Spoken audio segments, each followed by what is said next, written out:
Do you have a fair share of hurting your hands every time you try to build a fence? And would you want that fence to be growing? And if so, can you eat from that fence? Hey, my name is Zayden, and in this video, I'm going to be showing you how you can build a fence that you can eat from. You're probably wondering, what the heck does that mean? I'll show you right in this video. Let's do this. This is my fence. No, it's not a chain link fence. No, it's not a wooden board fence. Chain link fences. You forget about me. Yeah, the only thing that they grow is poison ivy, and I don't like them. Well, the food that you can grow is your own edible fence. It involves whatever you want. Tomatoes or cucurbits, such as gourds here. And you can come to a pumpkin, gourds, pumpkins, gourds, pumpkins in a pattern, cucumbers, and pumpkins. And some blackberries, more gourds over here, just to close it off. Eventually, this fence won't get as tall as tomato plants, but will kind of be a nice ground cover. It'll kind of enclose your area, and they also come up for free. Some pumpkins like this. This could have been from a pumpkin that was growing over here. The seed might have blown. That's how easy it is to grow. So here's the first tip. The first tip is loosening your soil. What do I mean by that? The easiest way to loosen up your soil is first hit it with a water hose, because you want that soil nice and moist for digging up when you try to plant your edible fence. And please, make sure you do it with the right tools. I don't want anyone crying that they broke their wrist trying to do this. If you got compact soil like we do in North Carolina, I don't want anyone going to the hospital because I told them to plant pumpkins in the ground. Now, you can either use a shovel like this, or an electronic tiller, or even a gas-powered tiller to loosen up the soil. It'll be a lot easier if you wet the soil, like I said, first, because it'll also loosen up some stones. Of course, if you live in North Carolina and stuff, you're going to have stones and junk in the soil. Of course you will. Here, there's stones everywhere. I think this used to be the mountains or whatever.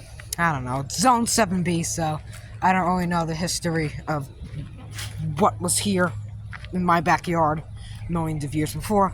But probably some type of ancient quarry, because I keep finding rocks everywhere left and right, which are alright for landscape, but not really that good for fences. And how you wondering how I did grow all this?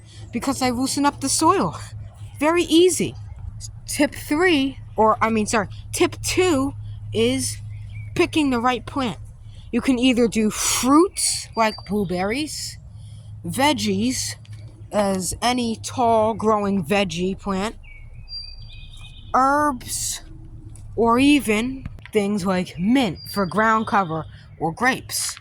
I highly recommend growing grapes on like a small arbor, and that will make it really like a fence. So imagine a fence you kind of go out to. If you want some grapes, go ahead and pick a cluster of grapes, start eating them, and don't eat your dinner because you ate all the grapes, and someone's gonna say, "Why didn't you eat?" Well, now you know why. So, tip 3 is the watering and feeding. Plants are just like humans. They need a correct amount of moisture, water, and food. What can you do without water and food? Well, nothing, because you'll die. Just like plants, we also need sunlight. So, I highly recommend putting your fence in a sunny place, or would you put a normal fence, well, not like that, to keep people away. I mean, you don't want your neighbors just going in your yard and start picking pumpkins without permission. Picking pumpkins without permission. Say that 3 times fast. Well, let's get serious here. You want the great amount of water, and you want to make sure that your fence, if you never planted that area before, gets a nice amount of water every day for a week. Then if you got rainstorms and stuff, just let it do its thing. You'll kind of see it get softened up, and over the time, add compost, mulch if needed. I recommend using leaves just mulched up leaves with your lawnmower and putting on the ground. Don't be tempted to put rocks around the area. If you put rocks like pumpkins and gourds and stuff, they love to grow roots. So just putting rocks near that isn't really going to make it grow better, because the roots are like this, for example. They come out of every little node, they're called, on the vine. So that node, if it's blocked by rocks, it won't really get the nutrients it needs. So make sure it's not blocked by anything. Kind of like a satellite dish. You don't want the signal blocked by trees and stuff. Number 4 is spacing. What I mean by that is pumpkins, gourds, and all different types of stuff, for example, like to be spaced out. All plants like to be spaced out, even companion plants, about 2 to 4 inches apart. So I have mine 1, 2, 3, 4, 5, 6, 7, 8, 9, 10. About 3 inches apart, or a couple inches, except for these two here. I don't know why I chose that, but you can see they're not perfect, but they're a little bit spaced out.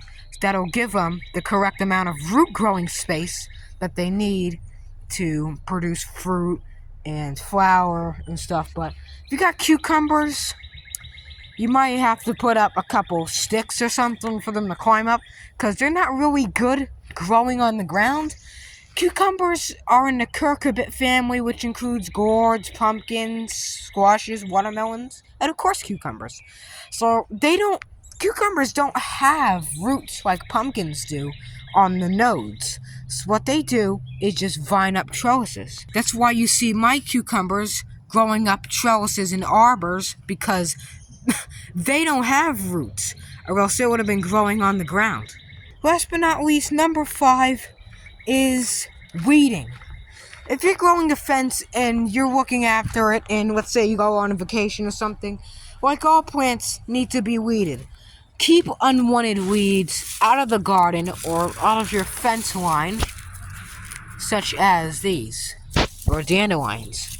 You want to get them out of your way so they don't choke out the crops that you want to keep, such as your veggie and fruit crops, and you don't want those things taking over and going to seed, or else you're going to be screaming in agony trying to pick out these weeds by hand.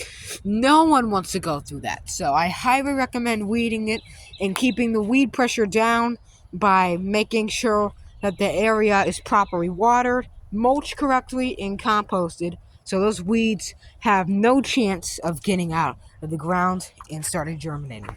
So, as always, I hope you enjoyed this video. If you did, give it a great fence thumbs up. Train that thumb up to hit the like button and the subscribe button. Share this video around. It helps me heaps. Share it with... Sorry for the spitting. I just do that every time I say heaps. I spit. You probably get mad about that, but I'm sorry. Share this video around. Share it with friends, family, even people on the street. Make sure you subscribe to Reap What You Sow Gardening.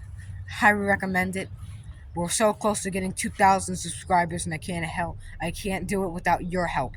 Thank you for watching, and as always, keep on growing.